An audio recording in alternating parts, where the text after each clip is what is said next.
رمضان يا رمضان رمضان يا رمضان رمضان يا رمضان رمضان يا رمضان. Bismillahirrahmanirrahim. Orozada emne nerseler bolsa, bu makruh oluşu mümkün. Orozada emne nerseler makruh. Madğul ilk allazi zahabat rayhatu ve ta'muhu. Sağız çaynağı. Sağыздың жіті бар, же болса таттуу ширесі бар ғой. Ага окшогонду чайнасаң макрудун жаман болуп кетип атат дагы. Ошол жіті кетип калган, даамы кетип калган, жөн эле бирөө чайнап бүткөндөн кийин калган сагыздын өзүн чайноо, орозонун күнүндө оозго бир нерсени шереңкенчин тиштеп алып, мынтип жүрү, же зубочистканы салып алып, мынтип ары бери ойноп жүрү, булардын баардыгы макруh болуп атат да. ولا يتفتت منه شيء فيصل إلى الجوف. Анан дагы ошондой сагыз болуш керек дейт. Сагызды чайнаганда ал сагыз ушундай бирине бири жабышкак сагыш болуп, ал оозуңда гана жүрөт. Ал ашказанга наргөсөй тоголонуп өтүп кетпейт дейт да. Илгери биз жанагы смола чайначык кара сагыз депчи. Анан азыркы балдар андай смола чайнабайт да. Азыркылар жашынакай ловис чайнайт. Анан кийин ошондой смола чайнаганда анча-мынча тоголоктор чуркап кетиши мүмкүн да. Эгерде андай болсо ооз ачылат деп атат да.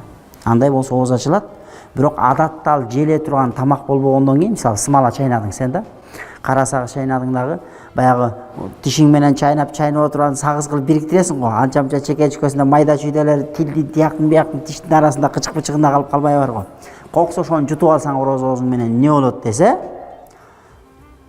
бир күн казасын тутуп бересиң, оозуң ачылып калат болуп атат да. Эгерде ошол баягы нокорттун баягы адасы деп коет го, ошонун көлөмүнөн чоңураак боло турган болчу болсо, анда казасын тутуп бересиң. Бирок бул сүрөттө каффарат берилбейт. Каффарат дегени каза бул бир күндүк эле орозону тутуп берүү. А каффарат деген ошол кылган сен орозонун урматын сактабай туура эмес иш кылгандыгың үчүн 60 күн үзгүлтүксүз тутуп бергенди биз орозонун каффарат дедик. Демек биринчи орозодогу макруh амалдар бул сагыз чайноо же болбосо ушуга окшогон нерселердин бардыгы.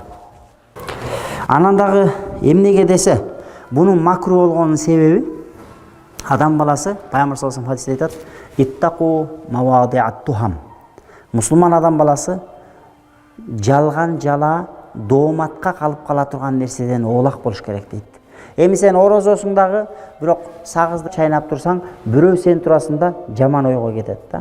Муногул орозомун деп алат, башына топу кийип алат, дагы сакал коюп алган. Анан үйүнө барсаң Алладан сүйлөйт, даваттан сүйлөйт. Анан келип алып турган сагыз чайнап жүрөт. Ушунчото орозо туткан деле жалган деп туруп, сиз чындап эле сиз орозосуз. Бирок сиз бирөөгө ошондой сиз турасында тетири ойлошко өзүңүз шылтоо берип атасыз да. Ошонун өзү туура эмес. Ошондуктан сагыз чайнаш ооз ачылбайт, бирок макруh болот дейт.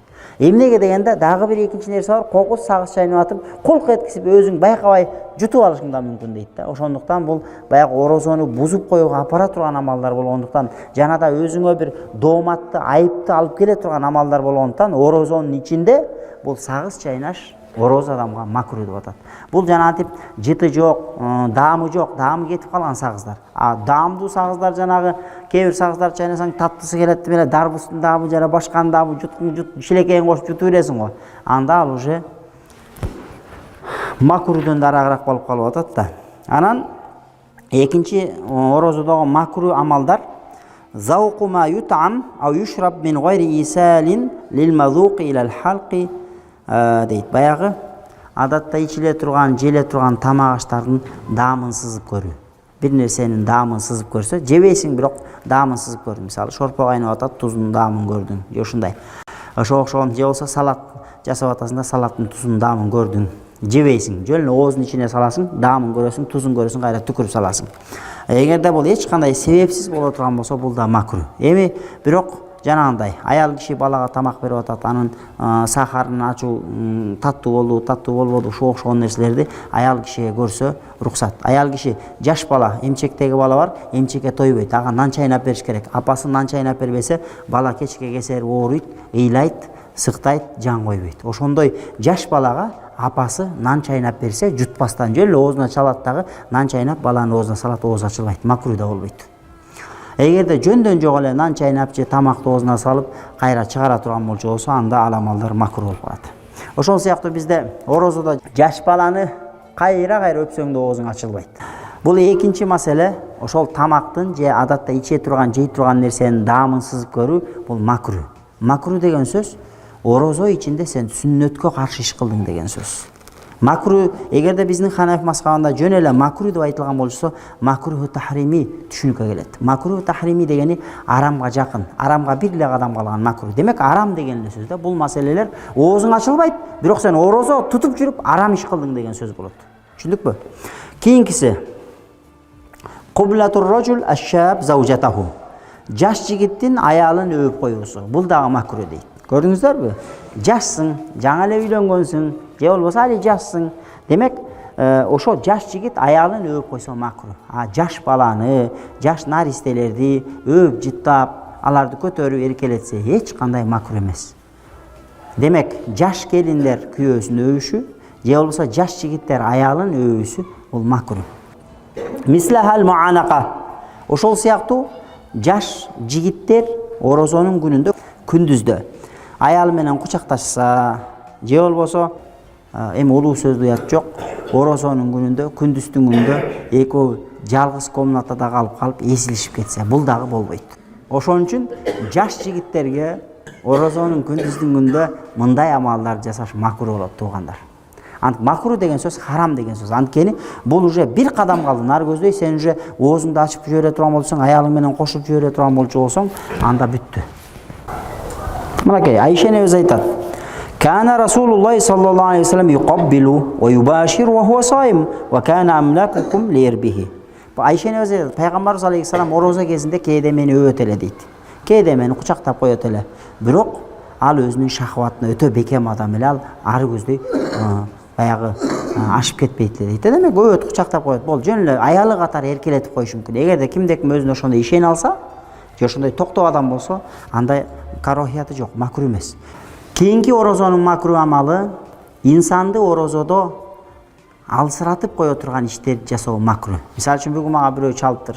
Устаз дейт, о десем, баняга түшөйүн дедим эле, дейт да. Анан баняга түшсөм болобу, ооз ачылбайбы дейт. Баняга түшсөң макруh болот. Баняга түшкөндө биринчиден сенден тер кетет, ысыйсың. Денеңдеги суунун баары чыккандан кийин ал денедеги сууну кайра суу менен толтуруш керек. Суу менен толбогондон кечке 2 саат баняга түшүп алып туруп кечке жетпей калышы мүмкүн. Ар кандай ситуация болуп калышы мүмкүн. Же болсо кан алдырса орозо болуп туруп ооз ачылбайт. Бирок бул нерседе кан алдырган адам слабыйлашы мүмкүн дагы. Орозону күн батканга жери чыдап жашынакай шариятта талап кылынгандай этегине жер өтөй албашы мүмкүн. Ушундай сүрөттөрдө эгерде ошол ишти кылсаң, огош бетер слабыйлашып, орозону тута албай кала тургандай деңгээлде боло турган болчу болсо, анда ал ишти да жасаш макруh. Ошон үчүн бул орозонун күнүндө ошо орозо адамды алсыратып кое турган иштерди жасаш макруh дейт да. Анткени алсырабай эптеп орозону кечкелери Кудайдын өкүмүн бузбастан жашынакай бир тартиби менен өтөп беришке аракет кылыш. Кан алдыруу же кан берүү бирөөгө. Анас ибн Маликтен айткан экен: "Акунтум такрахуна ал-хижамата лис-сайми ala ahdi Rasulillah sallallahu aleyhi ve sellem. Qala la illa min ajli ad-da'f." Анас ибн Маликтен сурашкан экен. Силер, Анас ибн Малик бул сахаба. Анас ибн Маликтен сурашкан экен. Силердин учуруңарда пайгамбарыбыздын көзү тирүү кез эле.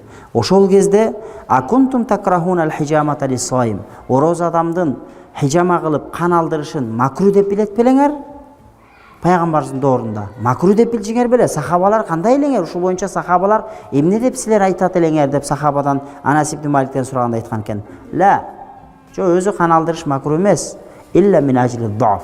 Бирок кан алдырганда адам баласы слабыйлашып, орозосунун өтөсүнө чыга албай калышы мүмкүн. Ошондуктан макруh деп айтат элек деген экен да. Ошондуктан кандай эле амал болсун, баняга түшөбү же кан алдырабы же башка жетишинди аралатабы же кан береби же кандай иш кылбасын, алсыратып орозонун өтөсүнө чыга албай кала тургандай деңгээлде боло турган болчу болсо, анда ошол иштерди жасаш макруh деп атат.